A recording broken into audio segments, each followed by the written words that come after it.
Alam naman natin na meron tayong 8 oras para magtrabaho. Ngunit, kailangan nga ba talaga natin gawin ng bagay na yon? Ang trabahong yon sa loob ng 8 oras? Madalas nga ay kaya nga natin itong gawin ng 2 oras lamang. Ngunit natatrap nga ang tao sa paggawa nga ng isang trabaho at pinatatagal nga nila ito ng 8 oras. Ayan nga ay tinatawag na Parkinson's Law na ginagawa nga ng tao ang isang buong trabaho sa loob ng 8 oras kahit na kaya naman natin itong trabahuin ng 2 oras lamang.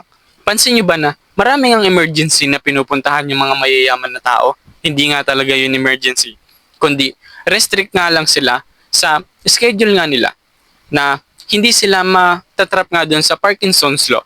Nilalagay nila sa isip nila na kailangan nga nila agad na tapusin ng isang gawain upang makatapos pa sila ng iba pang mga gawain. Kahit nga ang schedule ng isang buong gawain ay isang buong araw, gagawin nga lang nila ito ng 2 o 3 oras nga lang. Ganun sila ka-stricto sa kanilang schedule.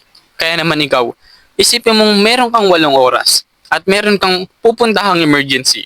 Siguradong kahit 8 oras yung binigay sa'yo ay gagawin mo lang yun ng 2 oras. Dahil ibibigay mo yung buo mong focus dun sa 2 oras na yun para makapunta ka agad sa emergency na kailangan mong puntahan. Yun lang guys. Follow for more. God bless.